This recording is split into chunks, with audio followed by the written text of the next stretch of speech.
Acts chapter 10, verse 1 to 23.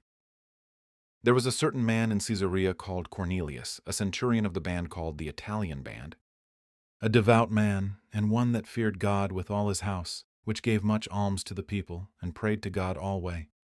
He saw in a vision, evidently about the 9th hour of the day, an angel of God coming into him, and saying unto him, Cornelius. And when he looked on him, he was afraid, and said, What is it, Lord? And he said unto him, Thy prayers and thine alms are come up for a memorial before God. And now send men to Joppa, and call for one Simon, whose surname is Peter. He lodgeth with one Simon a tanner, whose house is by the seaside. He shall tell thee what thou oughtest to do.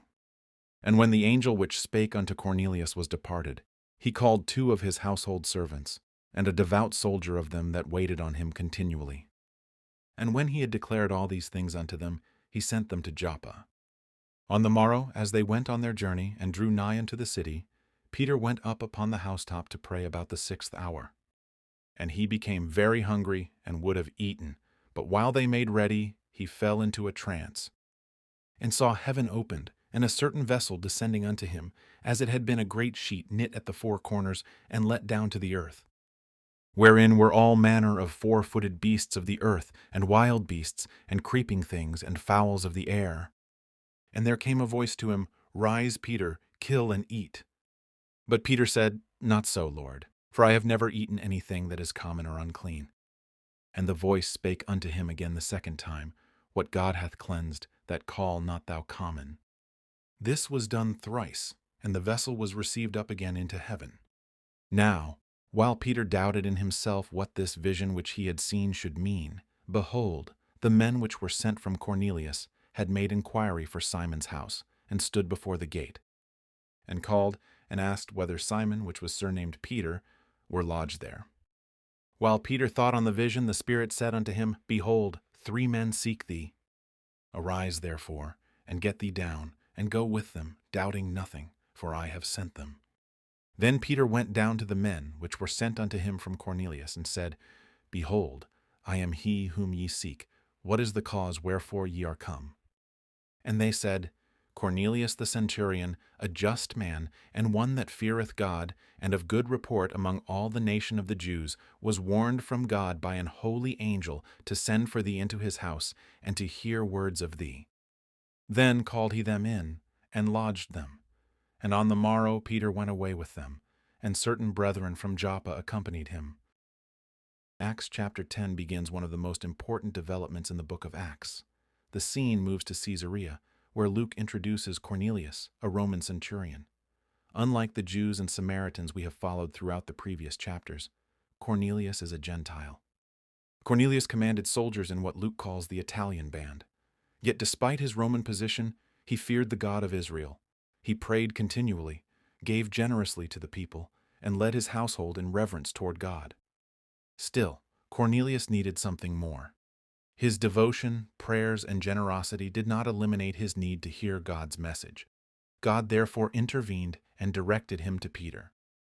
At about the 9th hour, roughly 3 o'clock in the afternoon, Cornelius received a vision in which an angel of God appeared to him.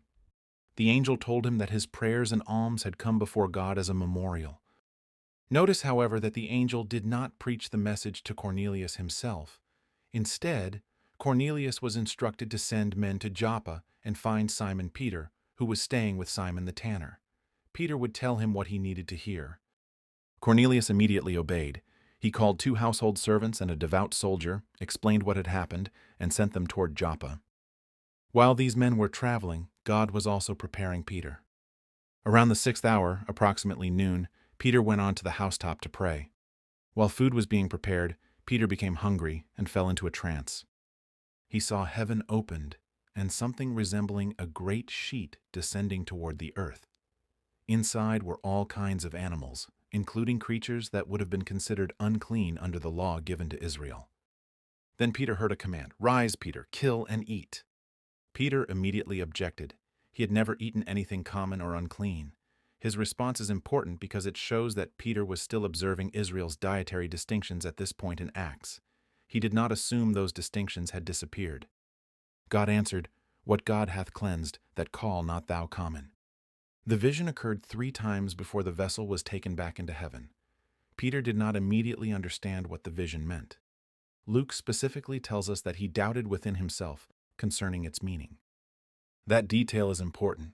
The primary lesson of the vision was going to become clear through what happened next. At that exact moment, the men sent by Cornelius arrived at Simon's house. While Peter continued thinking about the vision, the Spirit told him that 3 men were looking for him and commanded him to go with them without doubting because God himself had sent them. Peter went downstairs and met the messengers. They explained that Cornelius was a God-fearing Gentile who had been instructed by an angel to send for Peter and hear his words. Peter then did something significant. He invited these Gentile men into the house and allowed them to stay overnight. God was already beginning to break through a barrier Peter would soon acknowledge openly. As a Jewish man, Peter normally would not have associated closely with Gentiles. Yet God was preparing him to enter the home of Cornelius. The next day, Peter departed with the messengers, accompanied by several Jewish believers from Joppa. These witnesses would become important because they would personally observe what God was about to do among the Gentiles. The vision of the sheet was therefore about more than food. God was preparing Peter to understand that he must not regard the Gentiles whom God was receiving as common or unclean. Peter himself will explain this later in the chapter when he says, "God hath showed me that I should not call any man common or unclean." Acts 10, 1-23 prepares both sides of the meeting before it happens. God prepares Cornelius to hear, and he prepares Peter to go. Neither man arranged this encounter. God sovereignly directed both of them. Thank you for watching. Subscribe for more KJV Bible teaching. Until next time, search the Scriptures. Grace be with you.